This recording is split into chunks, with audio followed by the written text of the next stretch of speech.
Xətai kənd Əhmədli qəsəbəsində gördüyünüz vəziyyət aylardır bu durumdadır və olduğu kimi də qalır.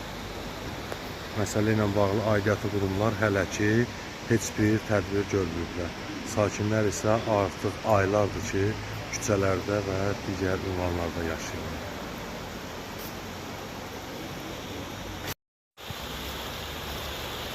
Artıq gördüyünüz kimi 6-cı aydır ki bu durum davam eləyir.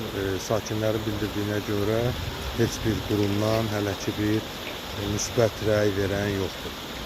Mənzərə isə gözəl. Gördüyünüz kimi.